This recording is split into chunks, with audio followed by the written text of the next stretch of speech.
Are we live? I think we might be actually live. Am I live? I hope so. It looks like I am. Anyway, hello everyone that is here. Welcome to Movie Crap Live. It is great to be here with you this Saturday, Gray Saturday? I don't know. It's great to be here.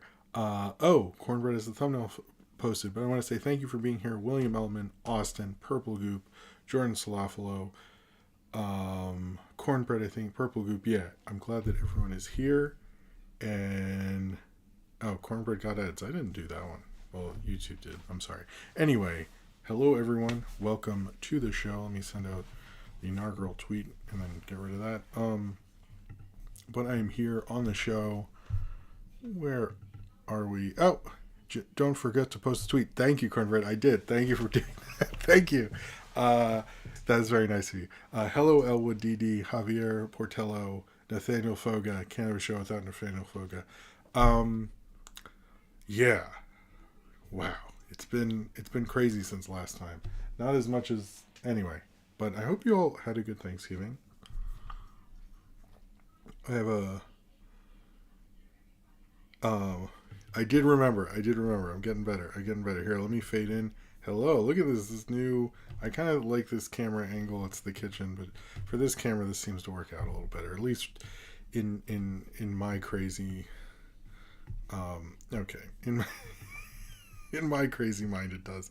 I don't know if it actually does, but I'm glad to be here. I feel like there was enough huge movie news that this week made sense, but in terms of life, it feels like kids are getting sick. When was the last one? Is in October, so it has been a month, but this is the last Saturday I could do it in November. So I think it's been about a month. I think it's almost exactly a month, actually, if we're being real. But yeah, it's just like a lot of kids sickness, people sickness, getting tired, a lot of stuff going on. So it's been, which I will get to actually.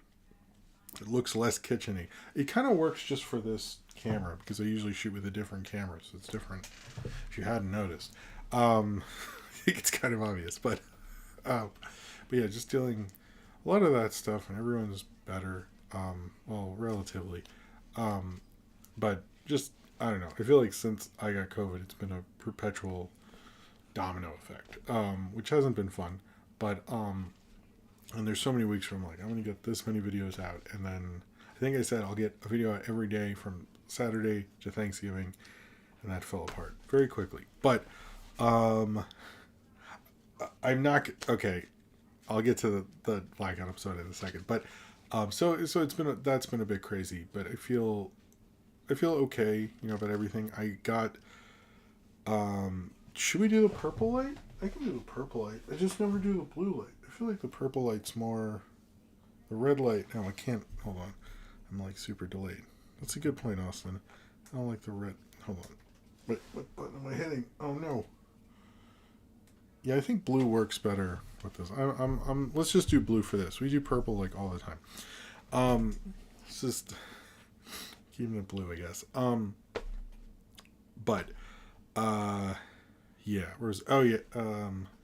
Yeah, I've been working on the song for What Is Genre, and I've really been taking my time with it, and I think I like working on songs that way, where I'm like, well, I want to add this piece, well, should I do this, and so it like, I don't know, I feel good about it. I hope you guys like it. I'm hoping to get it out with the video and all that, and I've just been futzing with it, so don't think I've been like sitting on it or being lazy. It's more just like, well, I want to think about this longer. I want to do that.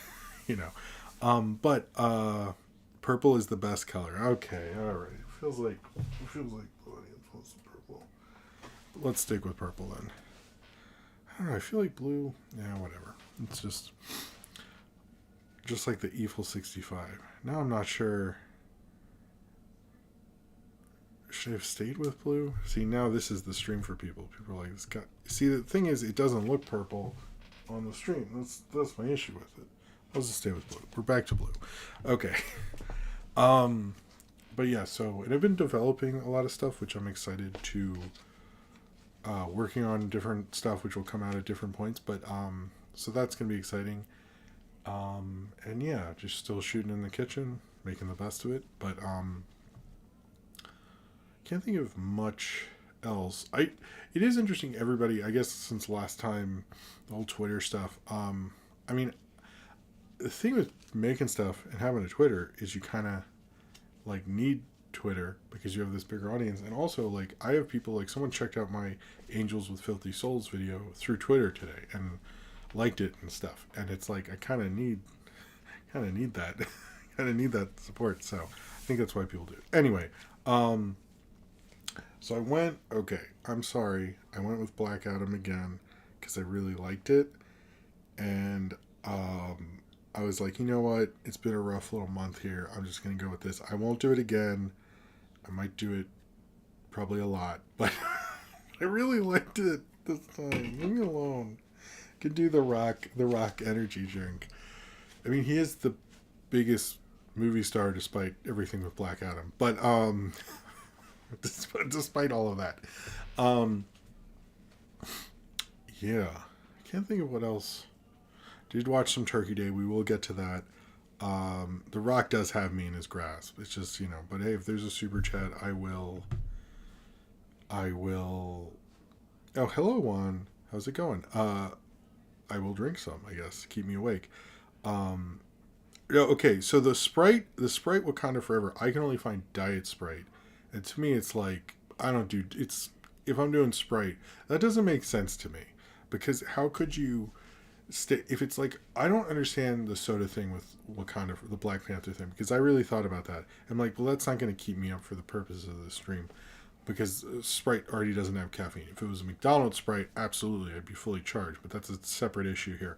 But what I'm saying here is it's like the drink, like the Black Panther, either it's T'Challa or Killmonger or Shuri, spoilers, I guess. I guess. Is there someone in here who's like, God damn it. I thought it was a Baku. But they should have done something cooler because they like drink a thing to make them Black Panther. I just, it's like Sprite, I don't know, and Diet Sprite. I could never find Sprite with the thing. So I was gonna like post a thing like, hi, I got Wakanda Sprite or whatever, and then I saw it and I was like, I can't do that. I don't do Diet Sprite. So I'm sorry, I have a limit.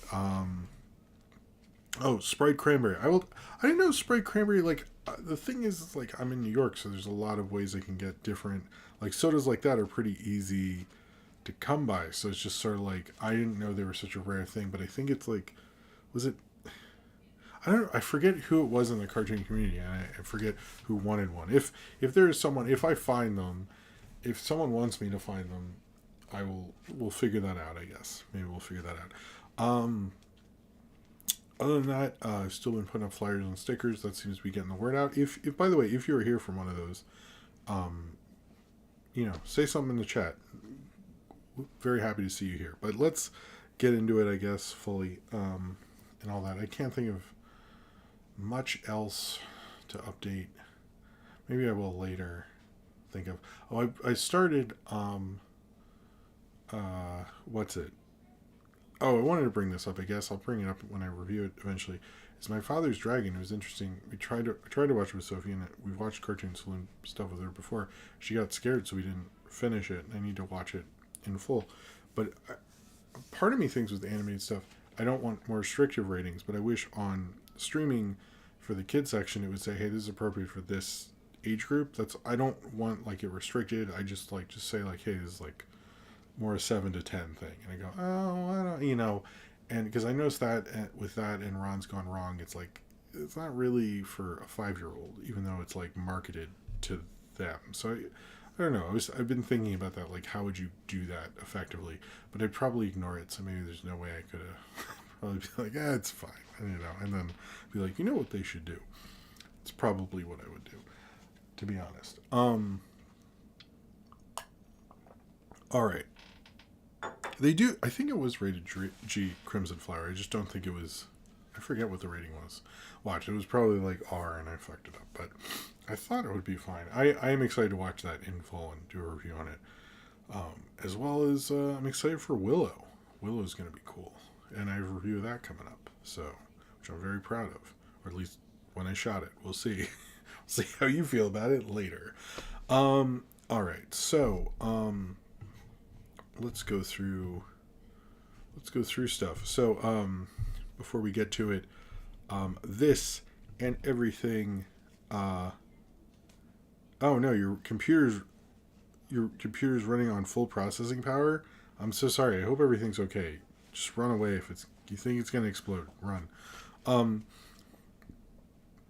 Okay, so this and everything I do is supported by you, the fans, actually, either through super chats during the show, and I'll drink this beautiful Black Adam drink right here, or through my Patreon, which is linked below.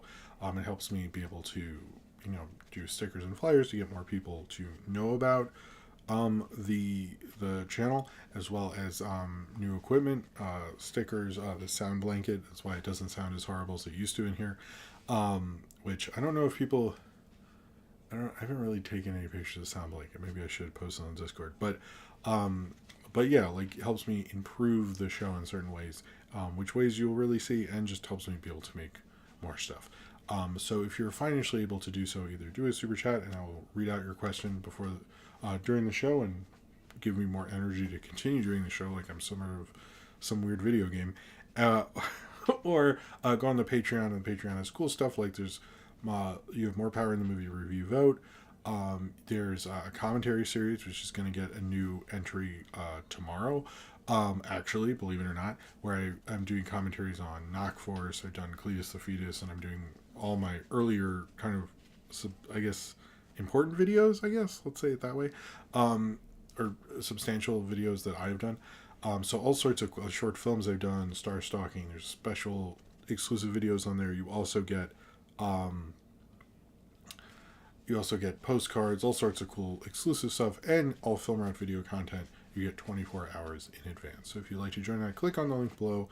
Your support is always appreciated. And if you were not financially able to do so, whoa, we got one from Will. But let me finish this part. Thank you very much, Will. If you're not financially able to do so, just liking this video always helps. Liking any of the videos, or just watching. And subscribing works because I do community posts with throwback videos, and I actually do a post tomorrow. It's like, in case you missed it, all the videos I made in a certain week. So if you're ever like, what is all the stuff you posted in this week? I missed something. You can always do that, and you get some more interaction. You get to literally, if you're ever like, oh, I just watched them randomly, and you want to keep more on it, it's a great way to do that. But before we get to the rest of this spiel, Discord, I did not forget about you. Let's get to the first super chat of the night from Will, who said, I can smell what The Rock cooked up for me. Oh, fuck. Damn it, The Rock, what have you done to me? That's a red notice. Sorry. Red notice. Okay. Will has said, my Father's Dragon is rated PG because of some intense moments. Can see why a 5-year-old would be scared. BTW, that is Cartoon Saloon's new movie. It is great and is absolutely biting the dust on Netflix. Needs more love. I agree. That is why I want to review it. I think Cartoon Saloon is, outside of a few films, largely slept on. We should be appreciating everything they do is worth talking about. Even though I think after that, the only two I need to review are Secret of Kells, which is in the movie review vote currently, and Breadwinner, which is the other one from the Father's Dragon. But thank you for bringing that up. Everyone, you should see Father's Dragon. I liked what I saw, by the way. And Jim's got a rock addiction. Nice, cornbread. But thank you for bringing that up and giving an extra spotlight to that, and thank you for the support, Will. Okay, let's finish this up. I also have a Discord. It is a great community run by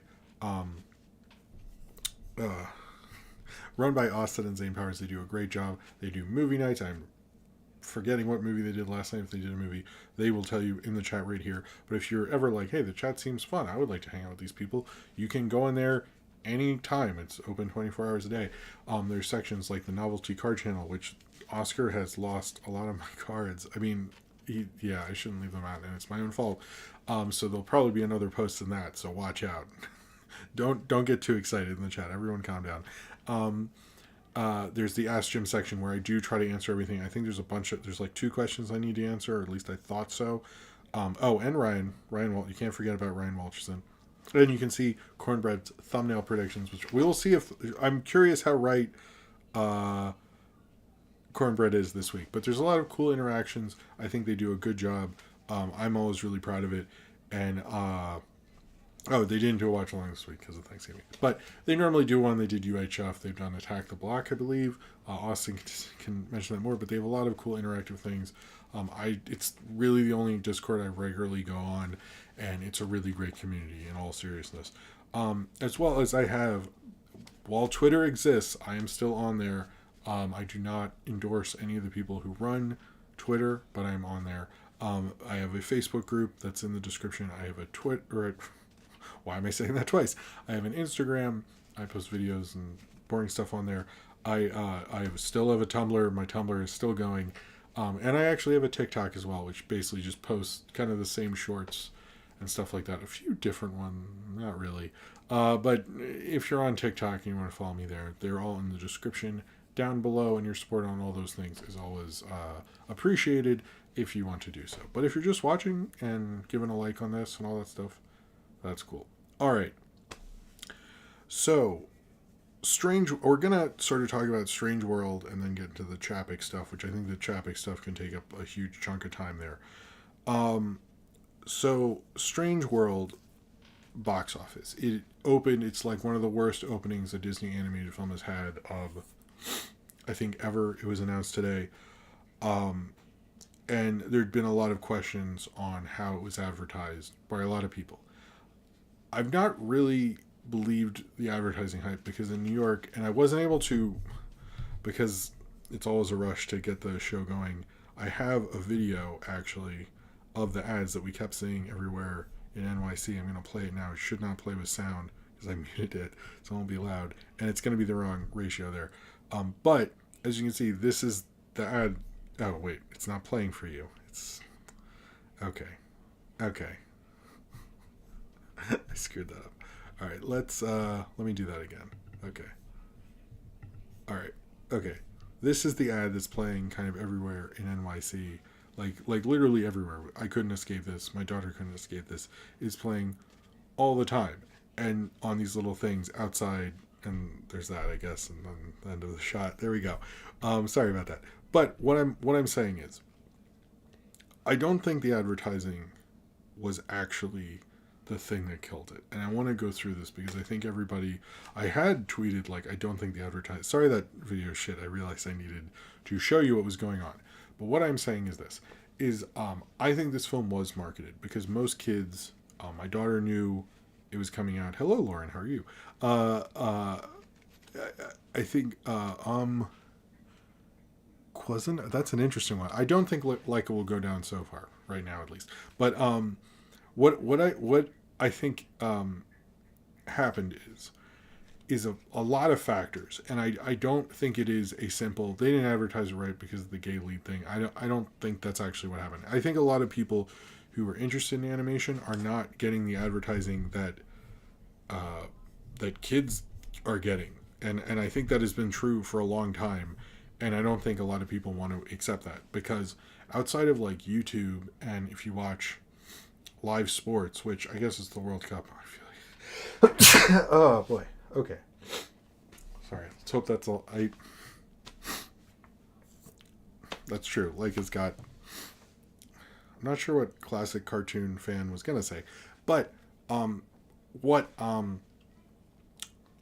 will say it is lacking in certain ones, like when How to Train Your Dragon 2 was coming out around the World Cup. I saw a ton of ads for that. I haven't watched a lot of World Cup, but I didn't see any Strange World ads. And the few people I asked about it mentioned that as well. Thank you, Austin. So I think the ads weren't maybe as huge as like most things, but I don't think it would, like most kids knew about it. The issue is, and what I've talked about before, is that the colds that are hitting families now are dramatic. In fact, taking time off to take care of kids is worse now than it was in 2020 at the same time. So acting like that is not a factor in this is utterly ridiculous and false reporting, because that is like I was going to see it with Sophie tomorrow, but she's getting over something and I just want to get through this week, man. And I'm like, maybe less people will be there. And I think, like, literally, I'm not joking about this. I saw the graph, and the graph is dramatic, the difference between a year ago and 2020, and acting like that does not impact and I'm not saying animation is just for kids, but it's mainly for they're mainly advertising for children. I do feel like that made it, because if you're a family, you're like, I know so many families who have kids who are like, we didn't do anything for Thanksgiving because a kid was sick, and because you're dealing with the flu, RSV, and COVID at the same time, and acting like why are we acting like that's not a fucking factor? That is 100% a factor. It is really out of control. I've had this issue. I mean, this is why you're not getting as many videos currently, you as my audience, because of things like that. And I'm not like upset at anyone. It's just like that's what life is right now. And us acting like Strange World, like it's just like, oh, Disney doesn't care about this and stuff. Well, no, there's nothing they could do. And I think it's a factor in, like, people say, oh, they're not respecting Pixar, but each of those movies, other than Lightyear, came out during huge surges. So it's like, what are we doing right now? Like, why are we not saying that during this? It's fucking stupid. I just don't get that. So there's that. The other thing is, Disney's slate is its own worst enemy, and it's been that way for a long time. And case in point, like, they couldn't even put out another Tron movie because they just didn't have a release date close enough. Like, the release date was way too far, and they, like, that is an actual thing. And they lost Joseph Kosinski, and he went to make Top Gun. And I know they're actually sort of embarrassed about things like that happening, but they literally had no option, really. And what happened here is Wakanda Forever, regardless of you think like, well, they should recast T'Challa, all that nonsense, it is a monster. All right, it is a monster movie. 180 million in this climate, like, holy shit. Most people, most kids even, because Black Panther is a big kid movie, are gonna pick Wakanda Forever first. So you're already like the second choice for most people. So I think like you're dealing with a massive cold hitting families. Then you're dealing with you're this fucking second choice. And you might say, well, they've already seen Wakanda Forever, but people with Marvel movies will see them several times. So if they're seeing these Marvel movies several times, they're like, oh, well, I'll go when I go out of town and I go, and I can see my cousins, and we'll all go see Wakanda Forever again, which people totally do, and people are doing with this movie reportedly. And, like, isn't Namor cool and stuff like that? I don't think Strange World has that buzz around it. Now, there are positive things. A cartoon media fan, classic cartoon media. I mean, I think just because they're really good, I can't really get into that currently, but I appreciate that you like classic cartoons. Hello, Nina Garcia. I didn't see you there. The other thing is, and we should bring this up, is the performance in this film is not over, and acting like this is the death of this film this weekend is as ridiculous as all this other stuff that's going on. The thing about that is they're literally going, let's release this the same way as Encanto. And then people are like, oh, well, they don't even care about this movie. And I'm like, I'm sorry, the Encanto, the huge monster hit movie, are we not, what's going on right now? Like, I don't understand. Like, they're basically saying, like, the reason Encanto worked is because it was new on Christmas Day, and, like, well, parents are cooking something, they're like, let's just put on Encanto. Strange World can do that same thing effectively, and I think, and it will do that. It will do that. It will. I think it. I haven't seen it, so I can't say if it's better or worse than Encanto. But I think what we are 100% going to see is this film is going to have a huge spike at the end of December. I don't know if it's coming out like the Friday before Christmas, or I'm assuming it's coming out around Christmas. That's, I think, what we already know. It's going to come out in a month, right? Especially after this past weekend. But my point is that, like, acting like this is over and Disney doesn't care about it. If Disney didn't care about it, like, they wouldn't put it out. They wouldn't put it out when they're putting it out. They would just move it to January. like Christmas is a huge movie watching holiday, especially because it is cold as crap and you can't do nothing with the kids. So I think people aren't accurately portraying the story.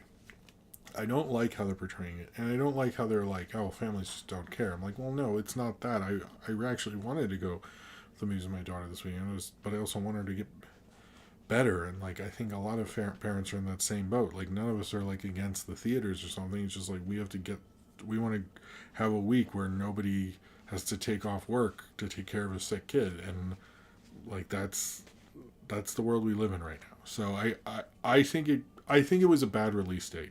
Putting it against Wakanda Forever is stupid, and but there are the other factors like really hit it. And when you're the second choice in this market, that is not a good place to be. No matter what weekend for Thanksgiving, maybe that could have worked a little better. Maybe you could have got away with it. And maybe Disney was like, look, these movies make more on merch. Like it's all about the merch. That's all we really care about. Like let's just like we need to put it out at some point. But it shouldn't have come out this weekend in this market. And even the best of situations, it would have done better. But we'll see. But I do think like having the best advertised movie on one of the biggest streaming services around a major holiday season is not the kiss of death for a movie. I think we're going to see a lot.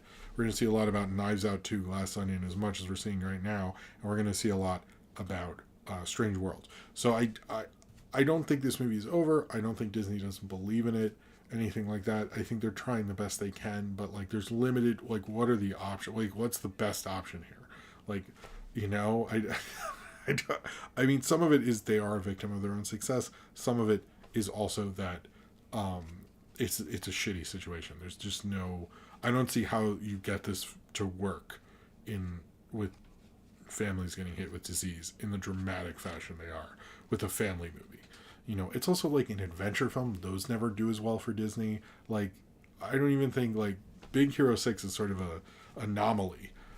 So I mean, look at the box office for Atlantis and Treasure Planet. So I don't think it was advertised. I think it could have been advertised a little better. I think people reacting the way they do is a bit much.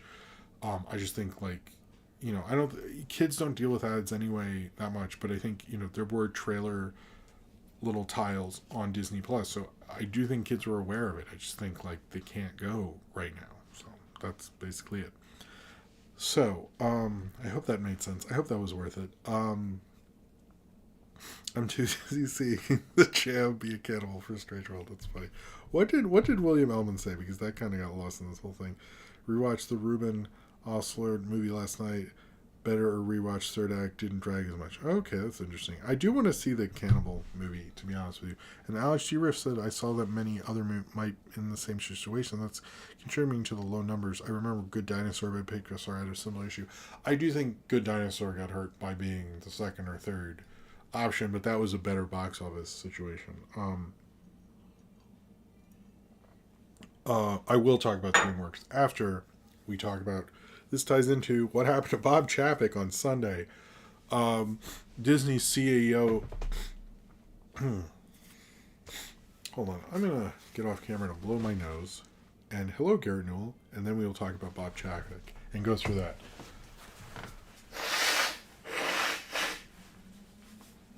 Okay.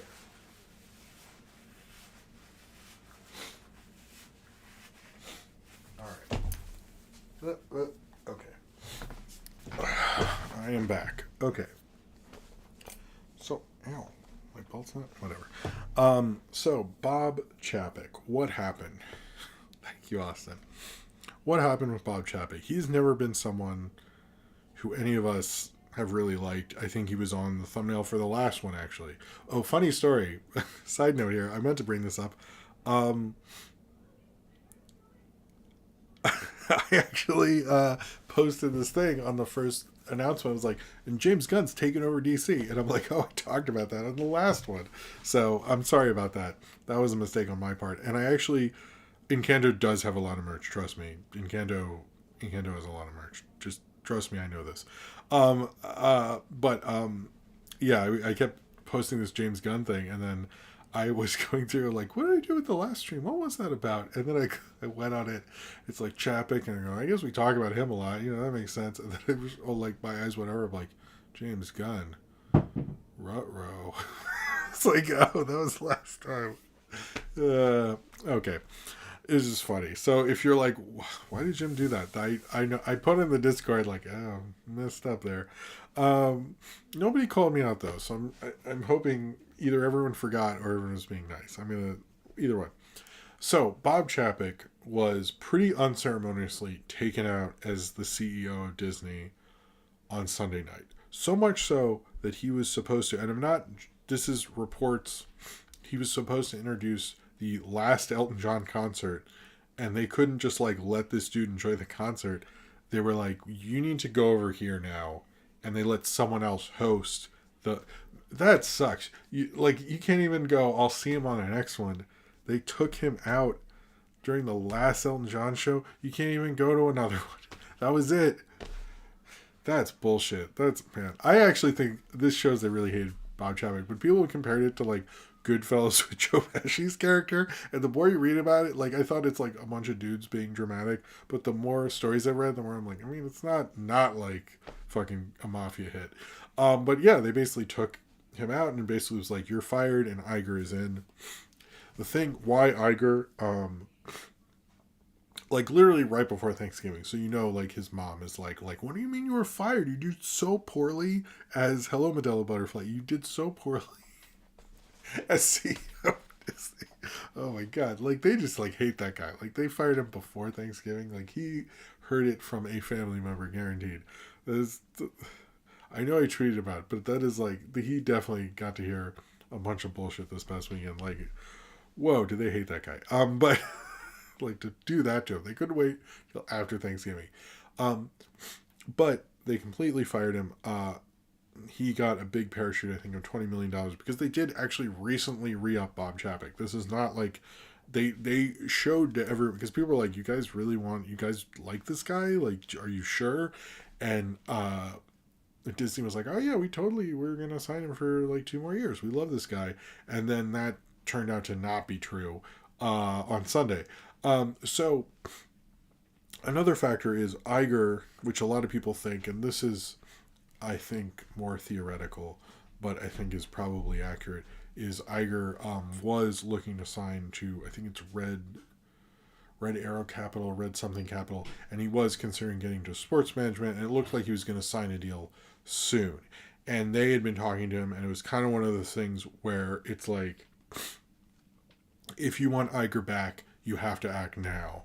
And the quarter reports are coming out, and they hated Chapek. It's sort of like the timing was perfect for everyone to mafia hit out Chapek, basically, because they wanted to get Iger before Iger signed a deal, and Iger could not come back as Disney CEO, which was more and more likely was going to happen in the coming weeks. Because I think it's the company that Matt, if anyone wants to put it up, but basically, Chapek then was let go. And there's been a lot of talk of everything Chapek did wrong. I've noticed there's some real major inaccuracies where people are like, he made so many live action remakes. And I'm like, guys, that's Bob Iger did that. You can't just like, it felt like by the end of Monday, people were like, and Bob Chapek went back in time and made Song of the South somehow. He's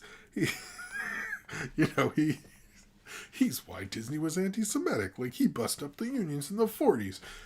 He ruined Disney's relationship with Iwerks somehow. He did all those things. Like, it was just, like, really ridiculous. Nobody said those things. But I did see a bunch of stuff. I was like, Bob Iger did that. What the fuck?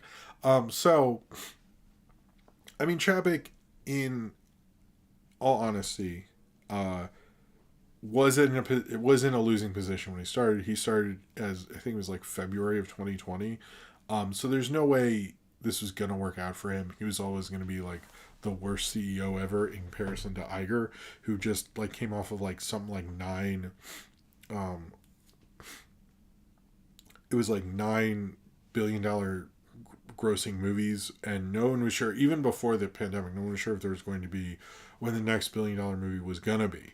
because they just like really overdid it in Iger's last year. So I do think like he wasn't in the greatest position, but he did not behave himself. The things he said about animation about a month ago, um, Bob Chapek did see Unreal, nice. He, everything he did with the parks, which I don't follow the parks too much, but it seems like him making smaller portions, him making shitty remarks in earning calls that the people who go to Disney parks should have smaller portions. Yes, that is real. Not really sure what to do with the 20th Century Fox stuff. Not really having a concrete plan what to do with Hulu, which is only a deal in America, but still, certain things screwing up the Scarlett Johansson deal. That's been, which I do think like he didn't handle that well. That was a thing Iger. There's a lot of these things that Iger should have dealt with before and had a concrete plan, and he basically just followed Iger's plan and wasn't the best at following it. The Don't Say Gay bill is a major factor in the, oh, is this getting choppy or is it just is it just me? It looks choppy on the, anyway, hope it's not. We still good here? I hope so. Okay, I don't know. Maybe it's just the player. But all these things were just things that like he was not good at dealing with talent. Hulu's in Japan. I didn't know that. And Zane Powers is here. I missed Zane Powers somewhere. Oh hey. Wait, what is the image they use on Bob Chapek's Wikipedia? Oof. That's not a good image. Everyone go to Bob Chat. Use that link. You're gonna be like me and go oof. But I think it's like people didn't like him, and Disney CEOs have to be likable. They have to introduce the wild world of Disney. I mean, in theory, he was not good at that, and I think it all kind of came to a head. People wanted more revenue from Disney. I don't think they're coming around to the fact that part of the issue is that parents don't really want to go on these trips with their kids because kids keep getting sick, and that's takes time off work and all these things, and they're not factoring that in whatsoever. But he just wasn't really good at those things, and he never really was. In addition to things have slowed down, people feel he's devalued Pixar, which I don't agree with that necessarily, because like I said, most of those films were put on Disney Plus because they really didn't have another option. The market wasn't there for them. I agree, Turning Red should have been in theaters over Lightyear, but just the timing didn't work out. I'm sorry, that's just the fact of it. But he is blamed for devaluing Pixar. He is blamed for sort of like Marvel fatigue hitting.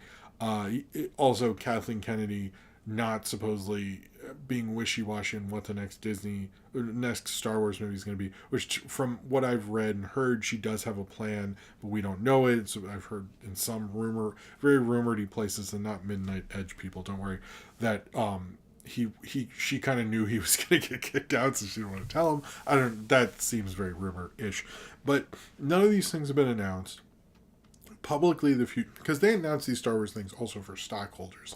The stock had devalued 50%. He needed to go.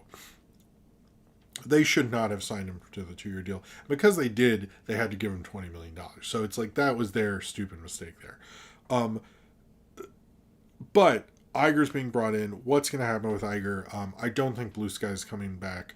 If they are, they're just going to be a Disney Plus kind of content farm, and that's basically. I don't think Blue Sky's coming back theatrically. If you think like that is happening, you're delusional. I just talked about how Strange World had to be released now and how it sucked and it was a shit situation. So I'm sorry.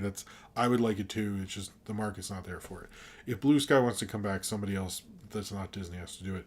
He needs to figure out what to do with the 20th Century Fox thing. He needs to get a better something going on with Star Wars theatrically that looks like it's actually shooting for 2025.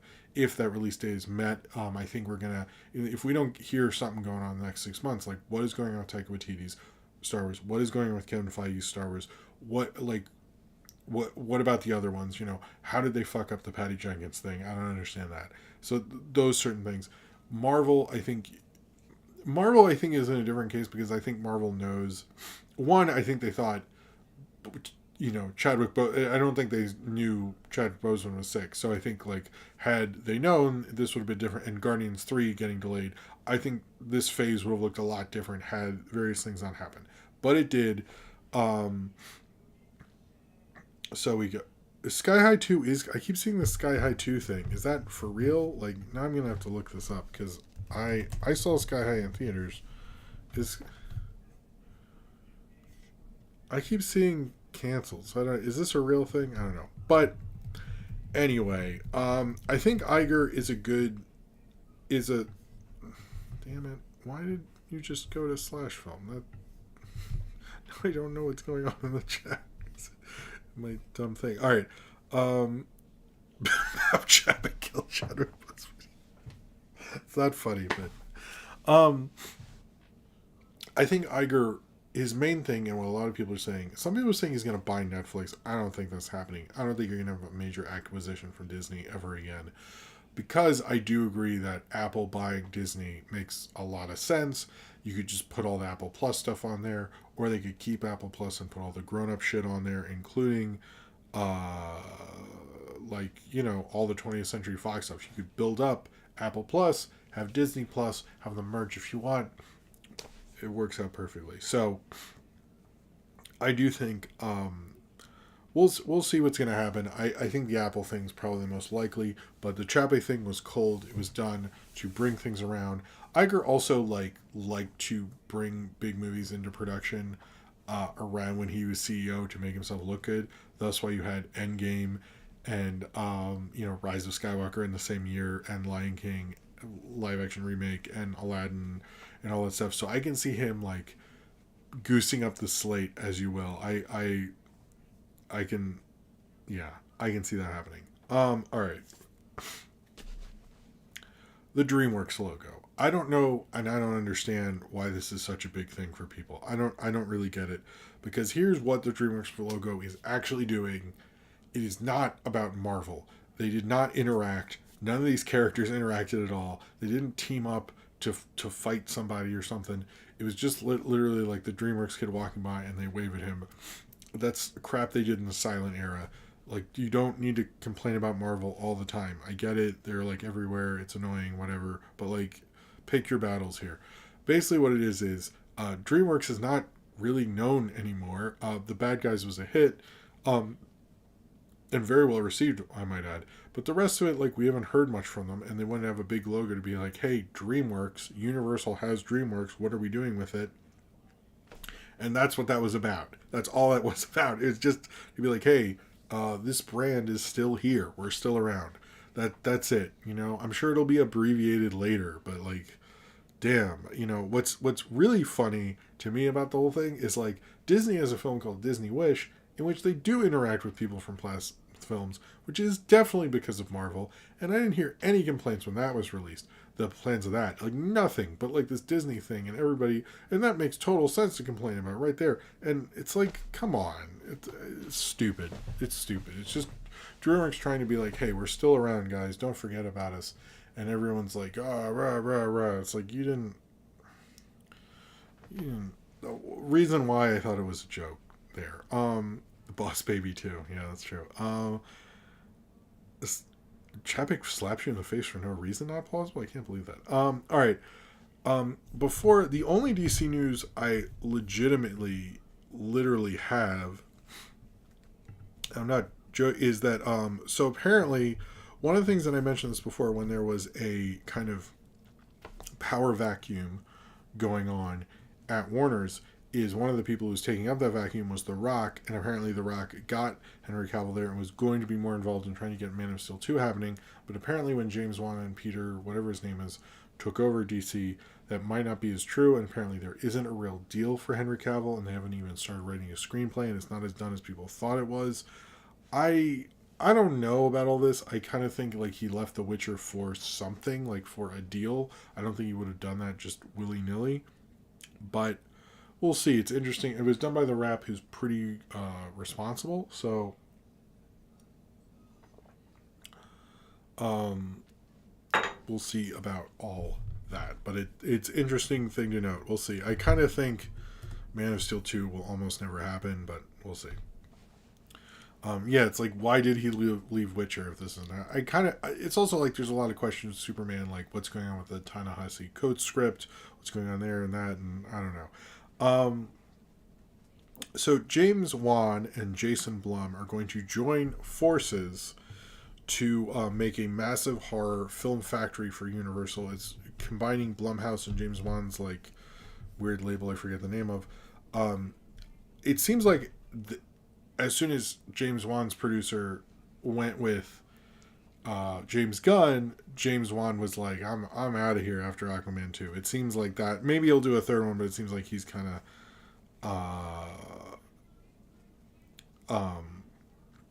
it seems like that's going to happen, but it's going to be for Universal, and they want to put out 8 horror films theatrically. I think because horror doesn't cost that much, and there are 2 guys who really seem to know what they're doing.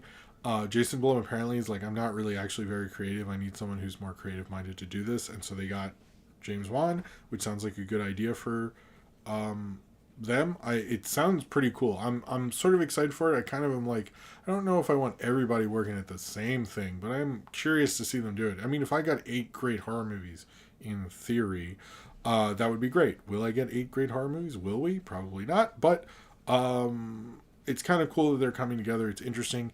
A lot of people. Okay, so I don't really understand sometimes like film reporting because it's like pretty obvious stuff that they're like, well, in the New York Times when they announced it as James Wan and Jason Blum in front of a spooky house. That's the Psycho house on the Universal lot. Every horror person, including Jordan Peele, takes a picture in front of that fucking house. Like, I don't understand. Like, you don't know the Psycho house? Whatever. But I don't think Malignant 2 might not happen because that is at Warner's. I feel like he made Malignant. I don't want a Malignant 2. I want Malignant to just be its thing and then we're out. I need to watch Smile, though, which is on Paramount+. A couple holiday things to bring up. I did see the parade, mainly the Bluey float, a Bluey balloon. I didn't see all of it. I saw portions of it with the kids and stuff.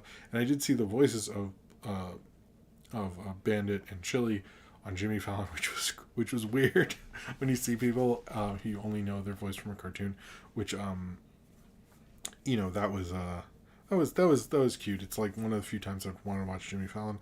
But it was a fine parade. It was funny having it open with Leah Michelle and a bunch of letters like follow her and her arch enemies, as I think I saw it done. And I think they misgendered Bluey in it, and they also call it Jim Henderson's Fraggle Rock, which is interesting. And I like the Sesame Street float. A lot of 2 Jim Henson properties and the Macy's Day Parade, which is amazing. There's so much Jim Henson stuff. It's good. That is the other thing about Chapek is Chapek liked the Muppets and Iger did not like the Muppets. So I don't know if we're going to get much Muppet stuff after this. But I watched some. I didn't even get to watch a full episode of Turkey Day just because I don't really get to watch Turkey Day ever one of the streams. Just there's so much going on. So Zane Bauer says film report is Psycho. Oh, that's the movie with Vince Vaughn, right? Cheers to you. This is good. Cheers to you. I like that. I didn't see that coming too. Nice, St. Powers. Nice to have you here as well. Hey, Tune J, how's it going? To be fair, I thought Bluey was the dad before I saw an episode. Yeah, that's true. I mean, I also think like doing the parade thing is hard, probably. So, but yeah, the only part of Turkey Day I saw was I got to see Mother Crabber, which is my favorite song. Which, goddamn, put that on Spotify. I love that song. It's like Mother Crabber, Mother Crabber, East is what. East is east and west is west. And anyway, Emily's good at doing that stuff. But I do really like that song. And it was cool seeing just that part. And I saw some of the host segments. And they actually, each of the classic episodes that are on there were actually restored, which is actually really cool. So they're in better quality than you ever see them. I have another super chat from Will. Will said, well, Henry Cavill is reteaming with Guy Ritchie on his new movie, Ministry of Ungentlemanly Warfare. Weird they've yet to release Operation Fortune with Jason Statham, Aubrey Plaza, and Josh Hartnett. What do you mean? Is that, Will, to clear that up, are those separate things, I guess? But it is interesting. Okay, so Henry, maybe you left to just do the movie and we just read into the Witcher thing. That's, which we do all the fucking time. uh, yeah, but cheers to you. I did not see the I Can Remember thing, Cornbread. I will go back and check that out. Thank you for saying something. Cheers to you, Will. Thank you again for the super chat. And also for clearing that up. But it seemed fine. I do want to watch all the Turkey Day bumpers. They have a video where you can just watch the bumpers, and you can watch the full thing on YouTube. So if you just like want to have that on, go to their YouTube channel. It's really good. They were promoting the Emily thing. I like how they're doing a variety of hosts. I think they had all 4 hosts were on Turkey Day, I believe. Yeah.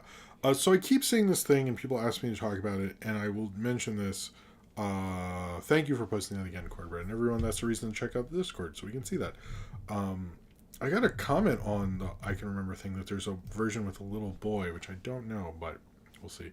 I got a thing that Looney Tunes, the HBO thing, is ending with 209, I believe, cartoons. I couldn't find like a source other than Twitter, like tweets from people who look like they're, people who would know, but there's no like reporting, so it's kind of like, were they just fired? Like, what's going on? Will's comment. Operation Fortune with Guy Ritchie's newest film that was slated for this year but was taken off the release docket entirely. The Henry Cavill collaboration is a different project. Thank you for clearing that up, Will. But yeah, the Looney Tunes thing, it sounds like it's probably true, but the fact that there's not real reporting, like even Cartoon Brew didn't have a thing. I mean, they're the only reporting we can fortunately have. I don't know why.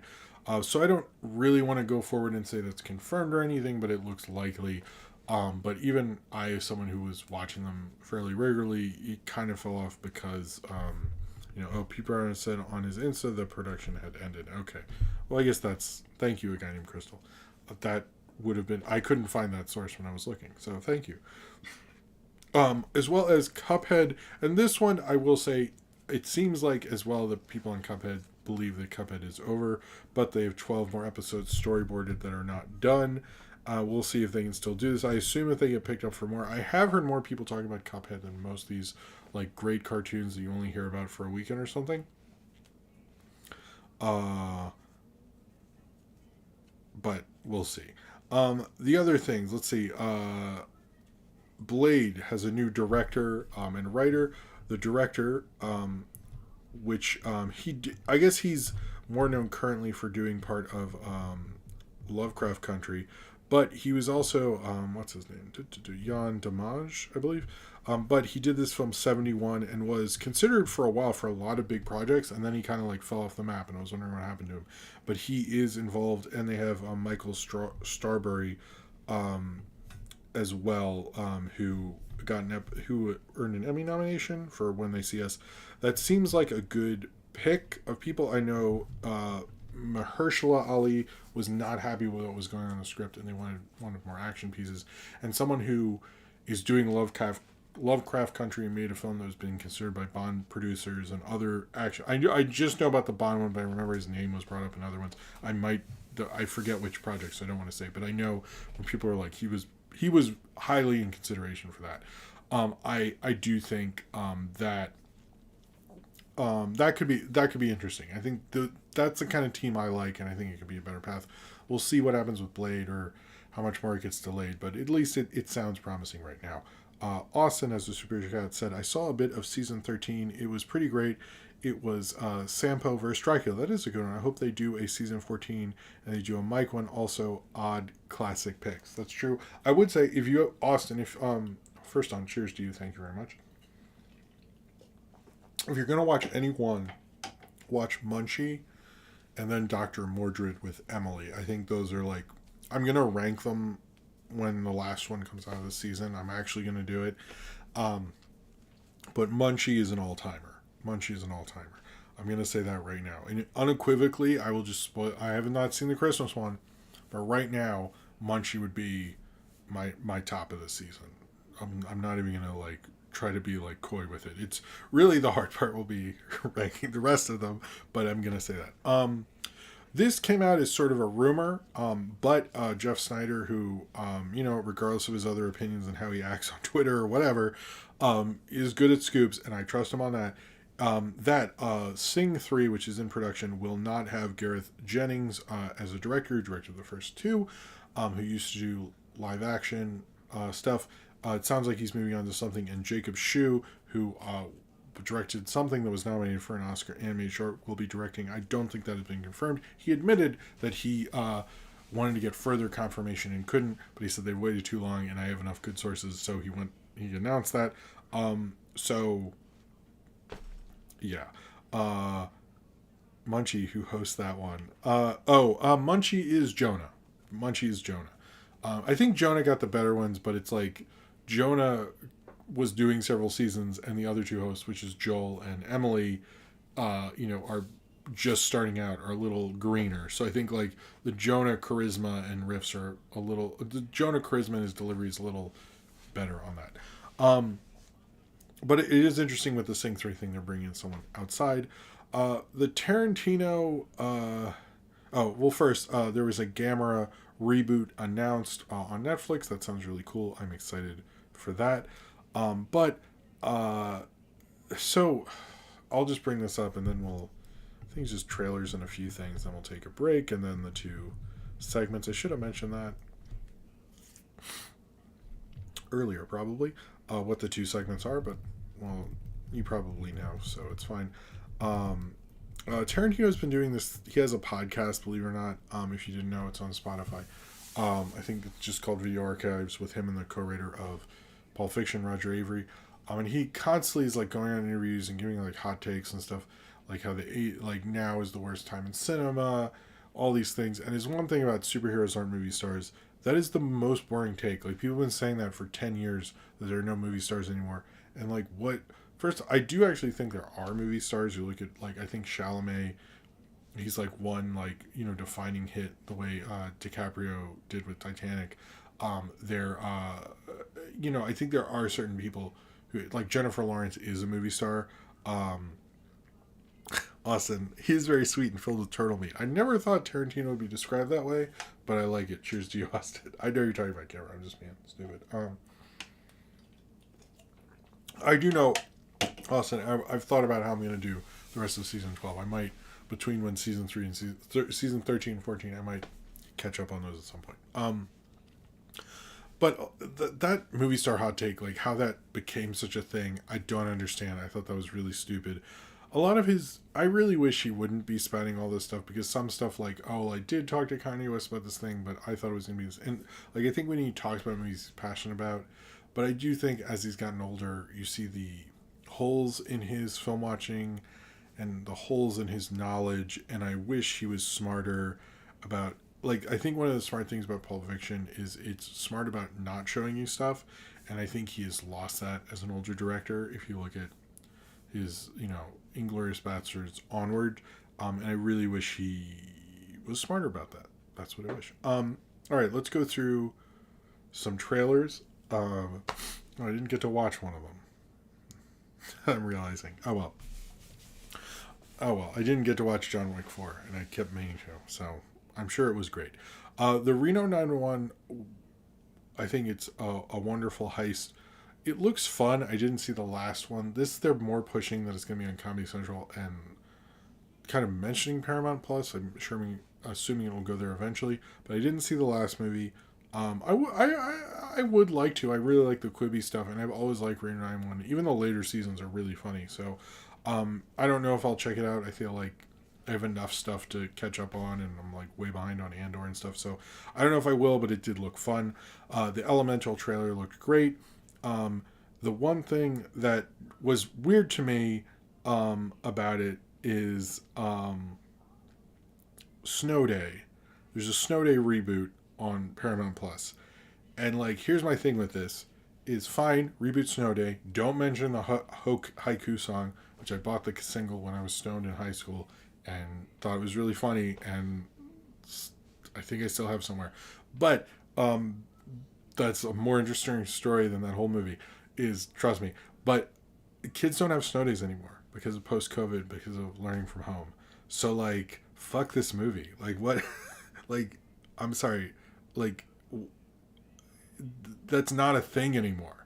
Like, there isn't a snow day. Like, the internet would have to go down for them to do that. Like they're it's basically like they get a snow afternoon or some shit. Like this, there are no snow days anymore. Remote learning took away snow days. If you didn't know that, that is a real thing. There's no snow days anymore. So that is like an epically cruel thing to be like, hey kids, remember snow days? And like, we don't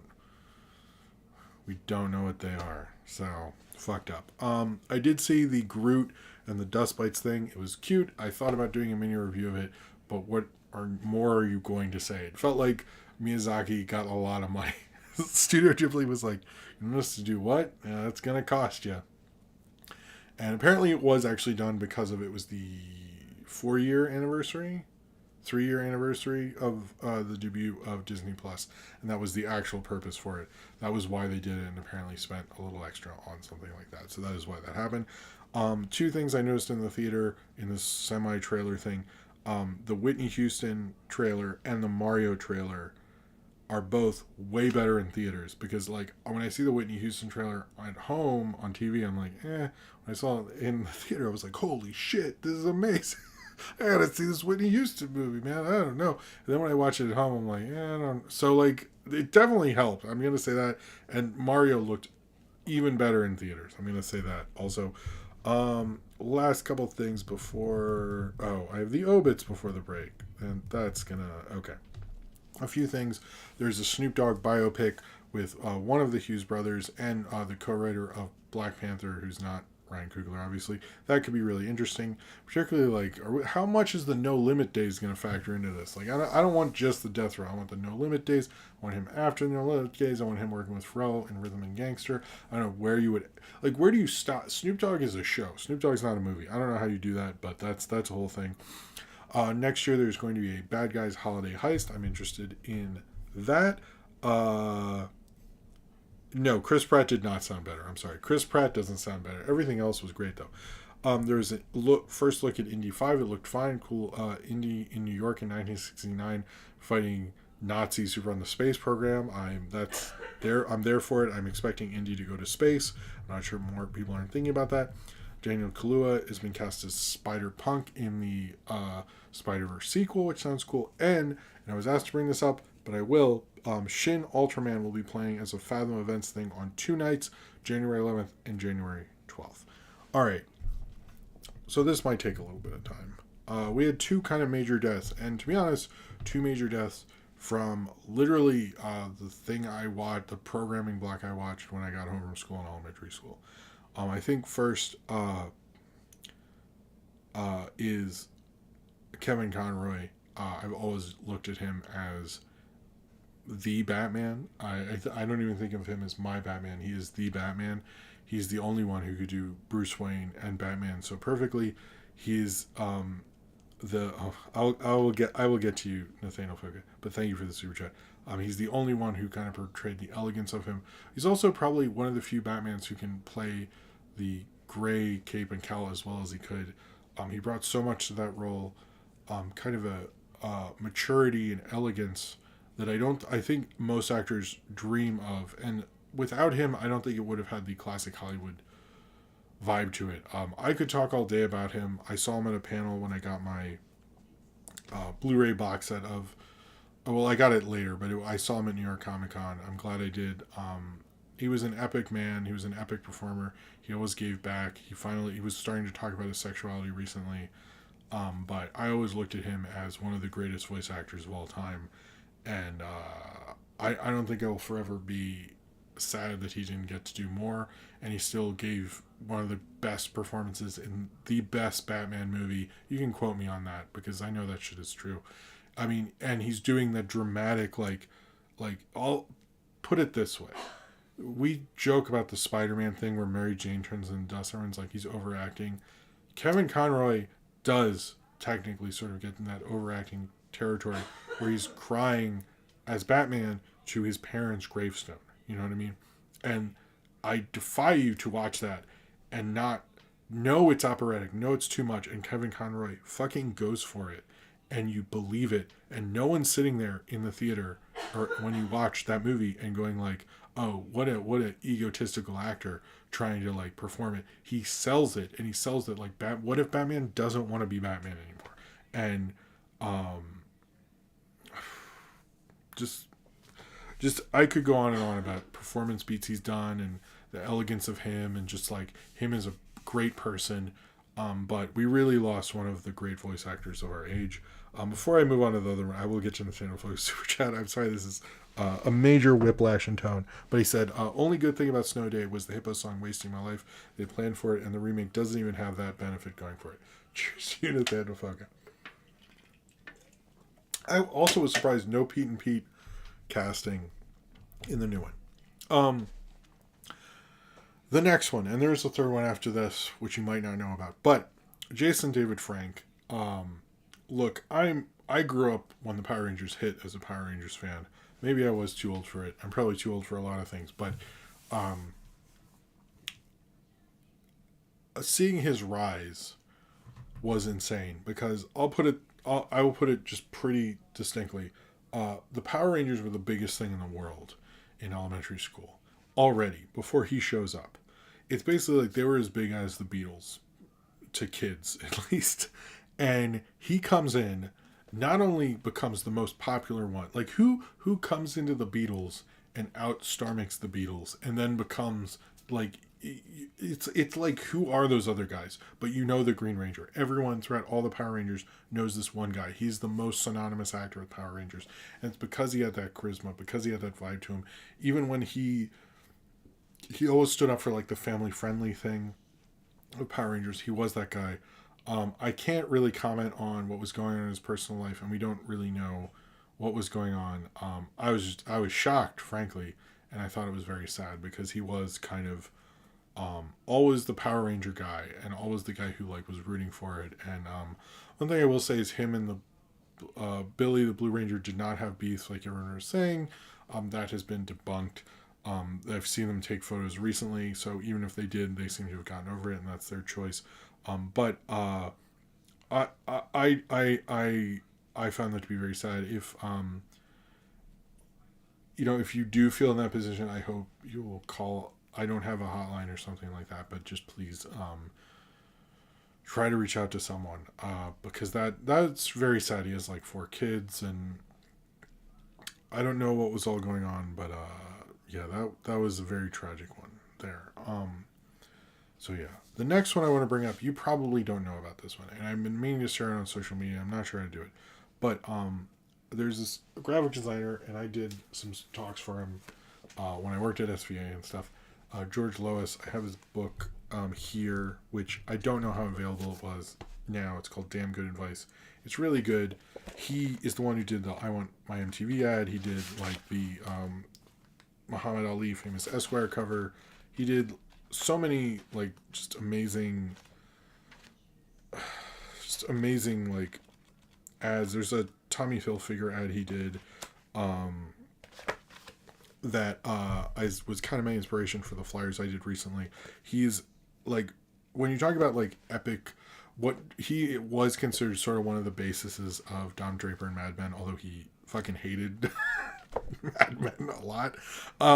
He didn't like that portrayal of those kind of people because they're a lot more liberal than he was, but he was a lot more liberal than they were on that show, and he didn't like that. But I know there's people like, we should talk more about graphic designers. There are graphic designers, and then there's this motherfucker, because he was just epic in everything he did. And if I can find, I should have earmarked the Tommy Hilfiger ad, but it was cool. It was basically like all these designers, and then the one you haven't heard of, and it was ... It was like T ... H ... and everyone was like, "Who's Tommy Hilfiger?" and was what launched him. But I do recommend Damn Good Advice, the book right here. I really do recommend that. It's a great Christmas gift for anyone who's creative or interested in graphic design. Like, I can't even scratch the surface of how many things he did. Oh, here's the ad. I found it. This is the ad right here. It's cool, and it's like Calvin Klein, other people. Anyway, it's a cool ad. Look it up. But he is, in fact, some of the ads he did, I forgot sometimes. And he always told me, I think I did 3 or 4 of what he said was going to be his last public talks. I don't know. I don't know if it was or not. But, yeah, check that book out. Check him out. He was an epic man. I got to work with him a few times. We weren't like best buds, but it was sad to see him go. But I think we really lost one of the great creative minds of advertising world there, and one of the real greats. We should probably talk about him more. I was aware Jason David Frank was silver. Oh, I actually learned about him later, when he died, that he was silver bear. I don't think I knew that when I watched it. But anyway, so here's what's going to happen with the rest of the show here. I'm going to use the bathroom real quick. I'm going to be back. We are going to go through... Where's my thing here? We are going to go through the Guardians of the Galaxy Holiday Special, and then the Tim and Eric Shrek 3 promo thing are the two segments tonight. Then we're going to do questions, and then that is it. If you're watching this in the future, I hope to have the timestamps done after this, but there's always like some kid wakes up and cries or something happens. So if I do not, and you've watched this much, thank you. I'm sorry. Leave a comment like I braved through this. Maybe it will be, but I feel like I should just say I'm sorry, because I feel like most likely something will happen. But yeah, I'm going to use the bathroom. I think I did good on that. I hope you like this angle. It's cool seeing sort of Felix and Tom Servo and Crow and Izzy and me. I'm probably gonna... Where is OBS? Let me mute the mic. Or I'll just hit the button there. Hit the button, Frank. And Return of the Lightning Whiz. Thank you, not plausible. And I'll be right back. Let me just do that, and I will return in a few, and you guys chill out, and I'll be right back. Oh, I didn't know the one of the Chalk Zone people created. I didn't know that. He did not. He just created or helped with the campaign or something. Anyway, whichever. I didn't know that about the logo. That's interesting. All right, I will be right back, and I will see you all in like a couple minutes. Okay, cool. See you in like 2-3 minutes. All right, cool. Nobody leave. Everybody be chill.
Is the coffee maker going? Am I? Well, I should check if I'm.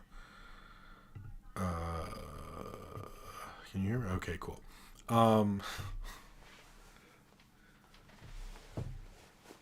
Oh yeah, I did see I saw the Defunctland thing. That was a great video, and I'm like not a Disney Channel person. But that, and man, that I don't want to reveal anything, but if you haven't watched that, that is a really great documentary. He was really good in that. I think I'm not. I know the sound, but I'm not like. I'm more of a. I mean, Disney Channel didn't really become what it was till I was like out of high school, so it wasn't really something I was super into. But yeah, I that was a fucking good documentary. That's all there is to it, I think. All right, so what was I gonna say here? Well, I want to get to all the stuff here. That's what I would like to do. I would like to do. So let's get into what? Okay, Kevin did it again. What? What? Oh, Kevin Burch. It's like, who's Kevin? I'm gonna drink some rock stuff because it's late. It's been a long week. But if you ever super chat, I will drink extra rock stuff. So I still have a lot in here. So I gotta say, it was the best healthy energy drink I've ever had in my life. Because I actually don't feel like I feel awake, but I don't feel like the crazy buzz that stuff does usually. I feel like okay. So I gotta give it to The Rock, man. This is actually really good. I'm actually into this. Gonna give it to him. All right. So the first segment of the night, the Guardians of the Galaxy. Okay. Sorry. So let's talk about the Guardians of the Galaxy holiday special. This was about 40-minute special on Disney Plus, and it takes place post Endgame with the Guardians of the Galaxy. I guess post Endgame, post Thor: Love and Thunder, right? Because Thor's not in it. So post all those things. And it's about the Guardians. And basically, Peter Quill is sort of bummed and kind of thinking about. I guess everyone knows it's Christmas. He doesn't really talk about Christmas. But they, Phil and Mantis, I guess, feels and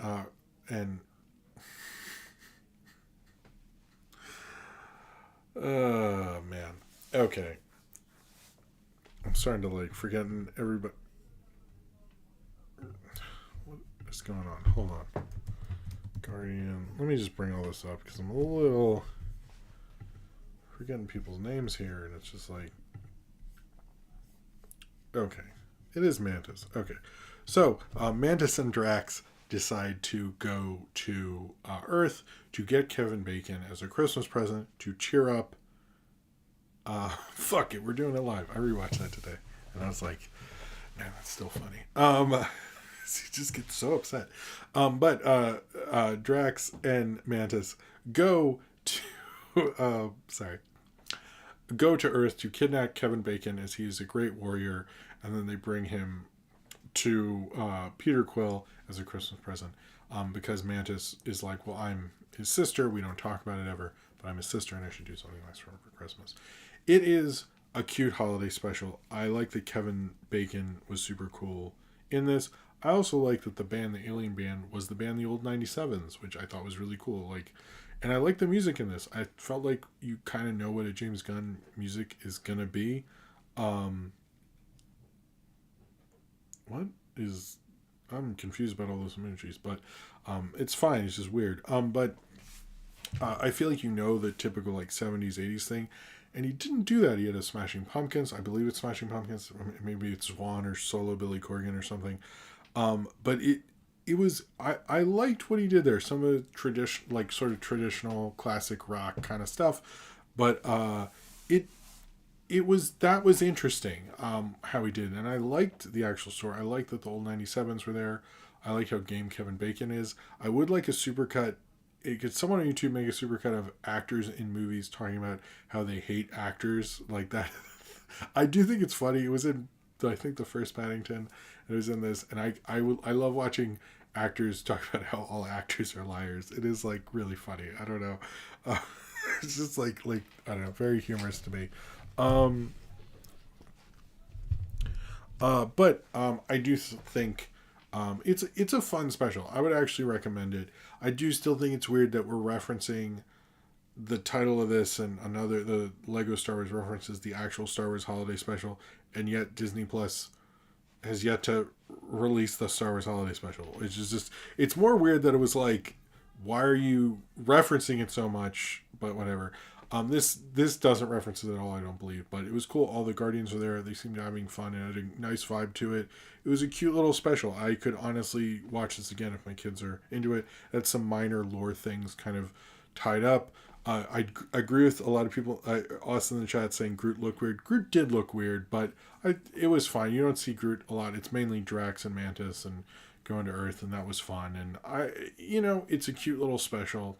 It's a decent, good holiday special. I feel like I'm more cynical about James Gunn's stuff. I really like the first Guardians. I didn't like the other two as much that he's made, but I was very positive about this. But I kind of just met this at sort of face value. I wanted like a light, fluffy holiday special. That's what you get there. You know what I mean? It's just like a fine little thing. I know they referenced that maybe they'll do another one. I seriously doubt that'll happen at this point, but maybe. But it was just like you get Kevin Bacon being fun. I did question like what is Kevin Bacon's Bacon number to his villain in X-Men First Class through this, if X-Men First Class is connection or not. If anyone in the chat can remember my Bacon number, both from Knockforce and what is my actual Bacon number, if you could do that, that'd be cool. But other two meaning Suicide Squad and Guardians of the Galaxy 2, if you're wondering. I enjoyed this. It's a kind of a fine, fluffy thing. You get some It's sort of like a one-shot little holiday comic. It plays just like that, and they did a good job with it. And I thought they brought it more better energy, and kind of the fact that all of them, these big actors, showed up to do it and really like delivered on it and had fun with it. And it felt like everyone was game to play, and because of that, I think this kind of actually worked out in spite of itself. It's like it's kind of just like a dumb little thing, but it seemed like everybody like got what it was. They had fun. They gave you a good Christmas special, gave you good vibes, and you left, and that's all you kind of want from it. And I feel like it got what it needed to do and got out. And what more should this really be? I think it's exactly what it needs to be. All right. 17. Was it 17? I forget. I was actually going to calculate, like, what is his Bacon number to himself, and I realized someone was like, well, they haven't actually connected First Class. I was like, damn it. I was going to do this whole, like, shorts TikTok-y thing, and I was like, I guess I can't really do that. But if they ever connected, I will come up with his Bacon number to himself in First Class. If they ever establish, like, where that is in the MCU, I will totally calculate it.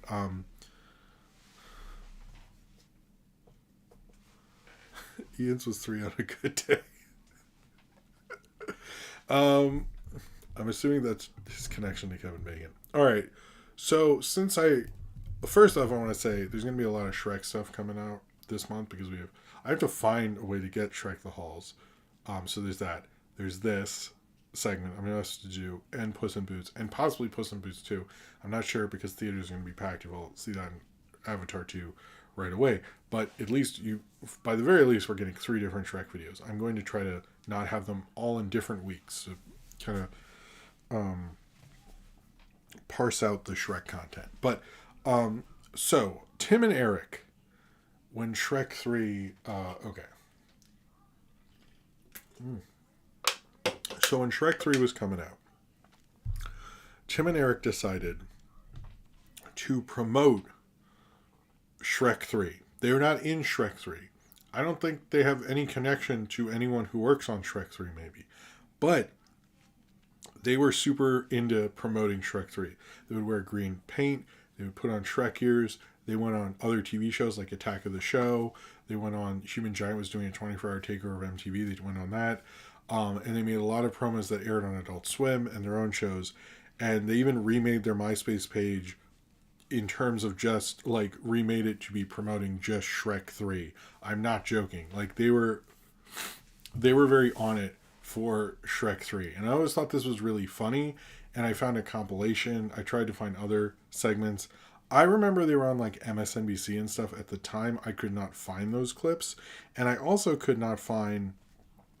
apparently there's interviews where they talk about it, but I couldn't even find those. So this is, like, a bit of Shrek media that I've always been fascinated with because I thought it was, like, really funny at the time. But they had all these segments, like, these commercials where it was, like, one was Tim saying, like, every time there's a Shrek movie, him and his family, they have a tradition, they go see a Shrek movie and they have a good time. And they even, like, review Shrek. They say they're at the headquarters of Shrek.com. They have David Libby, I guess, Hart, who reviews it with a puppet. and then has audio of him talking about it on the answering machine. They keep congratulating the director of Shrek 3, Chris Miller, and have a photo of him, which I'm not sure is accurate or where they got this photo, but it's also 2007, so I guess Google image search was different at the time.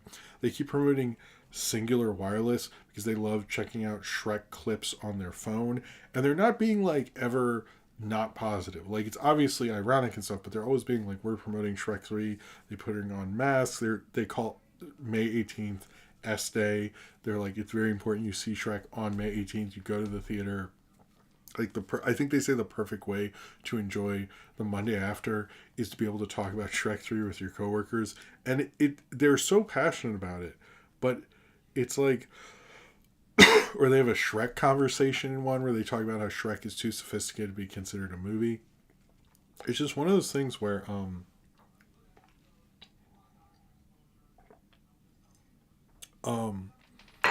like I do think, and I was about to say this, but Purple Goop gets it. They did predate the Shrek memes. Like, this is when Shrek was like everywhere, and they were like, let's just be hilarious about Shrek. And maybe that is the beginning of like Shrek and All Star becoming memes, because they were like, they weren't doing anything that could, like, unless you sort of got what they were doing. Oh, it's called Shrek the Third. I'm sorry. I think they just kept calling it Shrek 3 in these, if I'm not mistaken. But it was just like this weird, ironic thing they were doing. I think it was pretty hilarious at the time, and I wasn't a big Tim and Eric fan. I just thought it was really funny. I kept finding clips. Most of the clips I remember were not ones I could find now. But again, 2007 is like kind of one of those weird internet eras where like not everything was preserved and certain things like that. The guy with the puppet was later in Shrek Retold. Is that true? Oh my god, that's amazing. The guy with the puppet, David Libby, I guess, was in. Thank you for that super chat, Nathaniel Foga. Cheers to you. That's gonna make a separate video. I just think this was an amazing feat in like Andy Kaufman isms that they did here. But I thought it was like pretty funny because like Shrek had, even I liked the first Shrek. By the time Shrek 3 came out, I really didn't care for it as much. And I think most people who were older teenagers when Shrek came out felt the same way. And it was funny, like, they're just going to take a big bullshit blockbuster movie and like promote it and act like it's the greatest thing. And you can tell, like, on Attack of the Show, the guy's just like looking at him like, is this for real? Like, no one was sure what they were doing. It was very Andy Kaufman-esque. I think it's one of the greatest things they've ever done, because it's just like, I still think about it sometimes. I'm like, what were they even doing? Like, it was just like, and they kept saying like, because they were involved with Shrek, it was going to make all this money, and it was going to be like pictures of them with Shrek. Like, them promoting it this way was going to help Shrek make $400 million. They it's, I don't I just always love it. It's just such a weird, like, at one point they thank Toyota and Google and they paint their faces green, and I just, this is a bit of randomness. I don't think, like, I would say watch the actual clips and watch Shrek 3. You know, me and my family will go and watch Shrek 3, and we just have a good time. We go to the theater and have a good time. But it's just like the Tim Heidecker is so passionate about it. I think he sells it better than Eric, if you ask me. I'm sorry. But I think he just, wow. It just, that was the summer, 2007 in May. You had three huge, like almost $300 million movies right in a row, like Spider-Man 3. I think they actually say, forget Spider-Man 3 in it. In one of them, it's like Spider-Man 3, Pirates 3, and this. And it just felt like Hollywood summer blockbusters were so out of control and so, oh yeah, and they mentioned Disney a bunch of times, mentioned all these different things. Like, none of it is accurate, and they don't care. They act like they're like a salesman on paid programming or something for Shrek 3, which makes it like so much more bizarre. But it was like this big blockbuster bullshit time. It felt like blockbusters were out of control. Like, who would want these? They passed their part of quality, which, like, I think other than Pirates 3, nobody likes any of the others. Pirates 3, I didn't like Pirates 2 at all, but Pirates 3 works a little better, but neither of them are like, I don't know. I wouldn't say any of them are really great movies. I know that might be controversial, but yeah, it is just, I love what they're doing here. I think it is like kind of punk rock in a way that like it felt like no one, everyone was like, what are you doing, and like not so confused by it. And I think I love the kind of weird Andy Kaufman-ness because they don't bring it up a lot, and just just they're like, for a little bit we promoted Shrek 3. Why not? And I also love that it's like Shrek 3 is a total awful movie. Like is not good whatsoever. And it's just like them acting like this is like this great amazing film, and it's Shrek 3 is just pretty hilarious there. I can't really get enough of watching these. I've watched them a couple of times just because it's such a bizarre, strange kind of Dadaist way. You know, it is kind of Dadaism and postmodernism because it's basically like calling to mind the kind of cookie cutter blockbuster productness of the whole thing, while also just like opening you up to interpretation, while pranking like all these companies at the same time, while just simply doing an ad is frankly, I think, one of the greatest pieces of postmodern punk rock kind of promotion I've ever seen. And I don't know, I can't think of one of my favorite Tim and Eric moments, and I think one of my I will say this, one of my favorite moments for Shrek as well, because like, what the hell was that? And then it just went away, and they never did it again, and I don't want them ever to do it again, because it was at a time where it was like, what are they doing? And like friends would talk about it, and people would be posting on boards because you never know where they're going to show up, and it was just like this thing, and then it was gone. And why Shrek 3? Why singular wireless? Why act like Shrek 3 was this genius film? And then we all moved on, and we never found out why. And I think that's sort of beautiful in the kind of the mystery of it. And you're like, do you even get it? Or should you get it? Or why should you get it? It's just kind of this bizarre little thing that they kind of did, and you don't know what it promoted. Well, I guess it promoted Shrek 3. So I guess that was the point. And I guess it worked because Shrek 3 made a lot of money. So in a way, Tim and Eric were right, and we should have listened. Okay, well, hold on. Tune J723. Shrek and Pirates came out within 7 days of each other. Shrek 3 made $322 million domestically. Pirates 3 made $309 million. They succeeded. I would say they financially succeeded. Critically, and in my heart, all of that was bullshit. But, all right, cheers to everyone. And no, sorry, cheers to Tune J723. All right. We have a good chunk of time for questions, but I might oh wow, right at the end there. Look at that.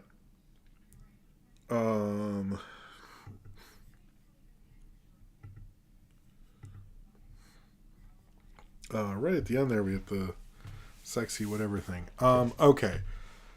I'm yet to see Shrek 4, but Shrek 4 will be the next Film Round Video cartoon. So, and then we'll announce another soon. The party is started. Thanks, Cartwright. All right, let's get to questions.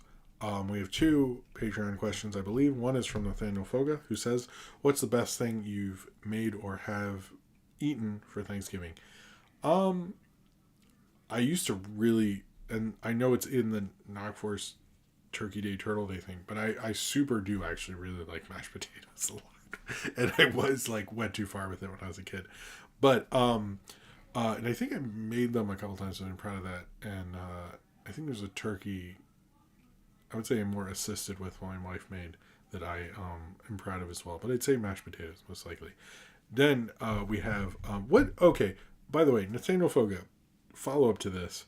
What is your answer to this question? What's the best thing you've made or have eaten for Thanksgiving? I was curious about that. And if anyone else wants to answer as well, but I want to read out Nathaniel Foga's just because I'm curious. Austin. Oh, also Nathaniel Foga. I've noticed the We Bare Bears toys have been out more recently as well, so that's cool. Although, I gotta say, We Bare Bears, they really killed that franchise with that fucking movie, because after the movie, I don't hear about it anymore. That was, anyway.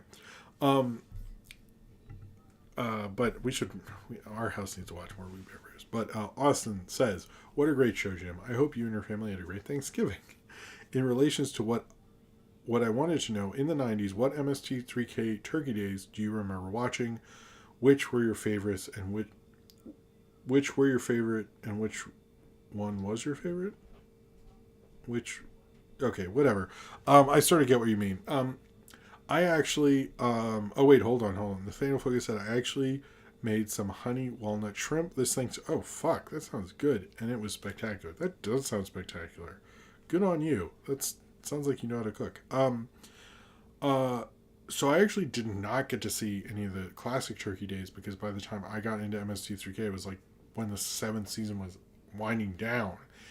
And so they didn't do it. But I did see the kind of, I don't know if it's remarked upon a lot, the Sci-Fi Channel Thanksgiving marathon, which is the only, I think the last terrestrial TV or whatever you want to call it one. My kind of, one of the favorites, and I reviewed it, was the Zombie Nightmare one, which was a Turkey Day premiere with Adam West. I actually really like that one more than I had some tapes of the Turkey Day where it was like the host interstitials were at someone's house. I've always wanted, I think I might make a tradition on the Wednesday before Thanksgiving to do a Mystery Science Theater review. Seems like people like that. But yeah, I'd say the only one I have real memories of it, and I didn't even know it was airing. It was just like I turned it on and we were about to leave for Thanksgiving and I like ran to put in a tape, and I think it was, I got like 5 or 6 episodes. I've converted them to DVD since, and they didn't really have host segments. It was just like, this is the Sci-Fi Channel MST3K marathon. I think they only did it once. But I have seen others through tapes, and I'd say my favorite was the Adam West one. I think he got Mamie Van Doren hosting with him. I like the Adam West one. I think they should. When I was watching the host segments for this one, I like when Joel came back for the first streaming one. That one I have good memories of. But I hope they get like a weird celebrity hosting it. I think that would be cool. All right. Now let's get to questions. All right. Zane Powers, you defended SpongeBob for airing. Wait, what? You defended SpongeBob for airing this long, like how the Looney Tunes are evergreen characters. So how does The Simpsons shouldn't have to end and should go on forever as well? I mean, I think what I was kind of saying with the SpongeBob thing is the most people don't view the eras. Most kids don't view the eras. They just look at it as evergreen. I think the problem with The Simpsons is The Simpsons, I think they've sort of become that, and I think the quality's kind of become what it has, but I do feel like that overrides what's happened with the first 9 seasons. I do think like there's a certain point with The Simpsons where we've pushed it to a point where it just has to go on until either all the voice actors die and they just stop doing it, or they continue it on forever. I guess it is sort of like that, but I think for most people and even newer viewers, there's not. I've noticed more. I've heard more viewers are just starting in the 90s and then stopping at a certain point. And it just seems like I don't know if, and this isn't just a 90s kid talking. I don't know if they've ever really escaped the first 9 seasons because most people, the terrestrial TV of how we're viewing things needs to be really reassessed because most people are starting with streaming, and if they're starting with streaming and hear the first 9 seasons are good, they're just going to do that. And then when they start to see the quality dip, they're like, I'm out, and they're not going to watch the latest season. So I think that's going to change with it, and maybe that will lead to the end of it. I've noticed that change happening. We'll see. Maybe I'm wrong. Maybe it'll stop. Maybe people change their mind. Cornbread said, it's time for another Jim video game quiz. Here we go. Can you name 3 Cuphead characters? There's Cuphead, and he has a brother, and there's Devil Guy, and then Zelda. Not plausible. Have you seen Amphibia? No, I actually haven't. I have not seen any Amphibia. I would like to, but I already have too many things to watch and just fell by the wayside, so sorry about that. Zane Powers, favorite and least favorite examples of split personality syndrome in media? Well, I reviewed one recently. I'd say that's up there, but I'd say Gollum if we're being real. And I guess I just watched Disenchanted, so I'd say that. So, nah, not really. Austin, thoughts on the regular show Thanksgiving special? It's been a while since I've watched that. I noticed, I think Saber posted and a couple other people posted, and I was like, man, I need to rewatch that. Maybe that would be a good Thanksgiving review at some point. Okay, question from Carter Wright. What's your favorite Rankin Bass Christmas special? I'm going to be basic and say Rudolph the Red-Nosed Reindeer. I like Santa Claus Coming to Town. I like certain ones, but Rudolph is like just, how can you go wrong with Rudolph? People are always like trying to, I've seen rankings and they're like, won't do Rudolph, but like, let's be real. It's Rudolph all the way, I think. Zane Powers, why do so many childless adults have Peppa Pig hate Peppa Pig with passion? I didn't know about that. I think Peppa Pig's sort of on the outs. I think it's Bluey's world. We just live in it right now. Cornbread, have you considered constructing the highest tower ever? Maybe throw stuff at. I should hold on. Let me lower the brightness. Okay, that's better. Just throw stuff at the predators who now live so far beneath you. Is that the highest, the king of all? No, I would really consider that. Javier Portello, who's better, Paul Blart or Creech? How about Paul Blart driving Creech? Think about that. Not everybody has to fight each other. They can come together and drive each other. Have you listened to Razzlecon? No. What is that, MBLT? Get on the Discord and let me know. Or somebody let me know, I guess. You think this year went by too fast? I don't even know what day I'm in right now. So I might be streaming this on a Tuesday randomly. So I don't know. Not plausible. Are you a fan of sports ball? No, not really. Wait. Okay, there we are. Question. Rank these CEOs from best to worst. Roy Disney, Ron Miller, Michael Eisner, Bob Iger, and Bob Paycheck. I would say Bob Iger, Michael Eisner. Bob Iger best, Michael Eisner. Roy and Ron are kind of tied, but Bob would be last. Jimmy Kimmel hosting the Oscars. Oh, I'll say a little about this. I think how this happened is he has talked about what happened with the Chris Rock Will Smith thing, and he's been smart because he hasn't thrown the host under the bus because he said, I understand the host should have come out, but he'd always say that, but there's 3 hosts and it's like hard to decide who is the person. And he was like, he's always said, if I was hosting, I would have gone out, but the situation that was there, they couldn't. And he's always been like super careful with his words. And I think the Academy saw that and was like, let's just have him because they perceived that he did the envelope thing better than what those hosts did, which I guess they didn't really cover that. I mean, Amy Schumer did that joke, but I think they supposedly have read they wish someone had come out and handled it a little better than not coming out. But it's like, what? I don't think there's a way. I don't know. I think you're kind of being like, what's it? That South Park character where it's like they give you a suggestion after everything's over. I forget which character, but it's just like kind of playing Monday morning quarterback kind of situation. In my mind, but I think it's kind of a boring choice. Nathaniel Foger, do you have any slight hope for the future of animation, considering how companies have been treating it? I do think we're not in a great place. I feel a little better about stop motion with something like Wendell and Wild, and it does feel like stop motion going to streaming might be the most beneficial for it. I would say don't give up hope, but it is not a great year in general. Can we get your late night talk show host tier list? Not plausible. It's Seth Meyers and Amber Ruffin, and then there's everyone else, and that's the fucking truth. It's like, yeah, okay, Colbert's under that, but James Corden, forget it. Jimmy Fallon, I don't care about. Yeah, just Seth Meyers. I think Seth Meyers is particularly the writers he hires is very smart, and I still think Amber Ruffin's the best right now. Can we get your... Okay, I already answered that question. Cornbread, do you ever have sloppy steaks? Do you slop it? I don't know what that meant. But yeah, MBLT, you haven't seen Coda. Is that a sign the Oscar stops being relevant as time go on? I do think some of these Oscar things, you saw, what She Said bombed and stuff.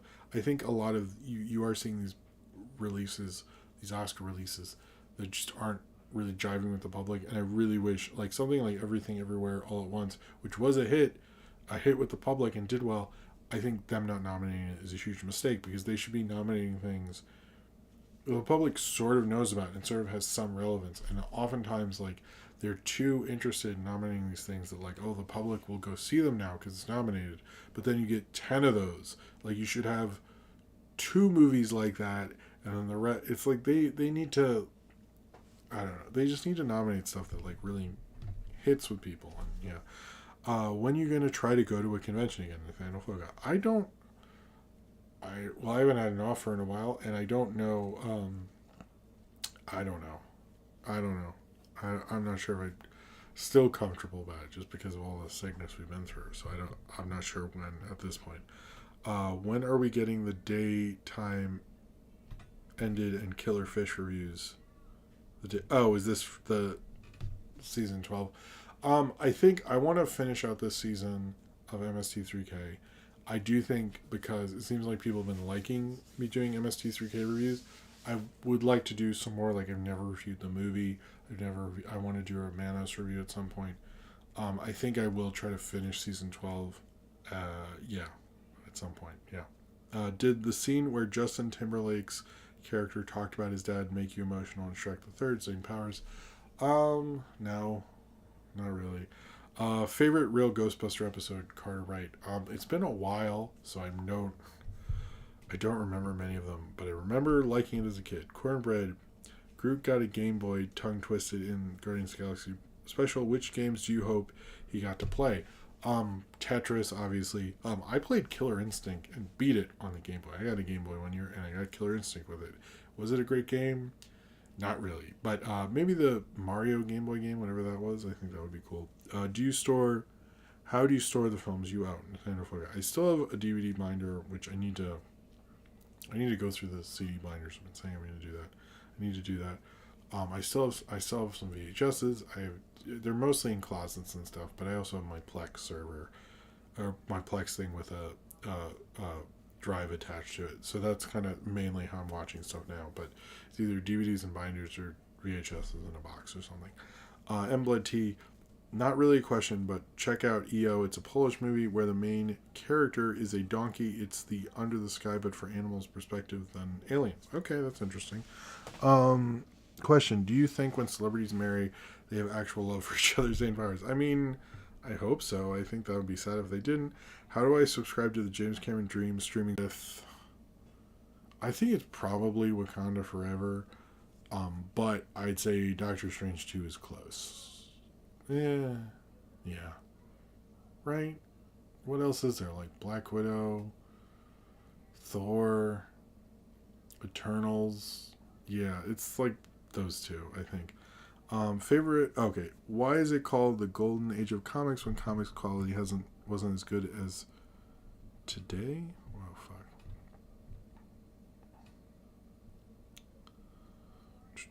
Where were we? Sorry. I mean, I guess because everything was being created and started, and they were setting the thing. So, favorite Ben 10 show. Never watched it, so I can't say. Do you like the word moist? I don't get why that's such a big deal for people, to be honest with you. But if Kevin Conroy was the best Batman, who was the worst Batman? Same powers. I mean, Clooney, right? I mean, it's like kind of no contest there. Like Clooney doesn't. Yeah. Where is my golden arm? I put it on Quibi and now gone. I need my golden arm. I think golden arm's on Roku actually, so you could watch golden arm there. I don't know about where you are, Austin, but I know they did do that. Do you have a favorite Townie episode of Steven Universe or the pilot you enjoyed the most? Mine is the pizza delivery episode. I think that would be mine as well. For Tana or Fernando. And thank you for being here as well. I think I would go with that one. Maybe the bits one with the bits. Was that something else happened in that episode? I like the bits. That was a cool one. That was very much the people who work on that, I gotta say. Cornbread, why is it called the... Wait. They weren't made of gold. What a ripoff. That's a good point. What movies are you looking forward to the rest of 2022? Austin, I want to see The Fablemans, which I think I'm going to see soon. I think that's kind of my most anticipated. I still want to see Tar, and the one from the guy who made In Bruges, I heard is good. Pinocchio... I think that's it. I'm excited for Avatar, but I don't know when I'm going to get to see it because I don't really want to go to a packed theater right now. So what about the World Cup? I've watched it a little bit. I barely know what's going on.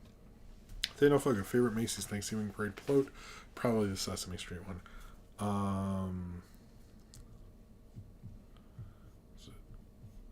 Jay Leno. Well, Jay Leno's not really doing it anymore. Let's do one more from... Let's do some. Is there anyone who didn't get a question answered? Because that's kind of... Hello, blonde boy. How's it going? who? Let's do. Okay, let's just do not possible, I guess. Does Disney ever have the authority to release a Star Wars holiday special? I don't know if we know. I mean, I'd assume so, but I know like they're super weird about the Star Wars non messed with editions coming out, so I can imagine that they would not be able to do that as well. But I don't know what the full deal is with that, but I do think there's a potential that they can.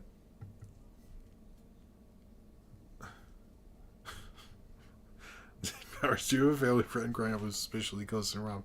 No, I don't. Yeah, I don't know. He might have put something in there, but it cut out for a second.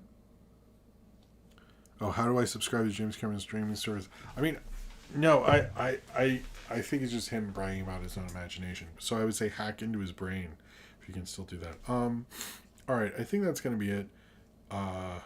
But I think by Biz Key, I will say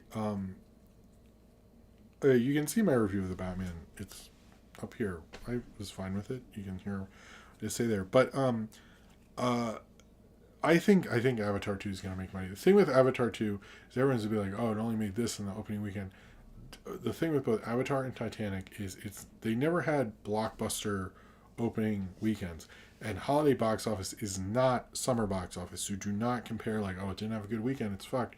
That is not how it works. And that has never been the case with Cameron stuff. So I can imagine like we're going to see a slow climb with Avatar, and eventually you're going to be like, wait, it hit 2 billion? How'd that happen?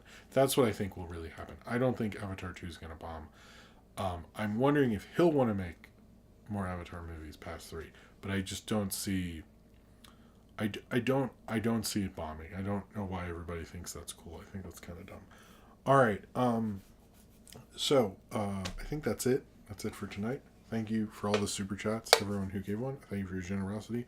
Please like this video if you have. Please like this video if you haven't already, and subscribe if you haven't done that. The next video will be the movie review vote for November, which will be on Monday. So I hope you enjoyed this. And I know I'm gonna have a pretty big Willow review and other stuff. Thank you for being here. Thank you for watching. Thank you for just being cool and a cool audience. I really like you guys.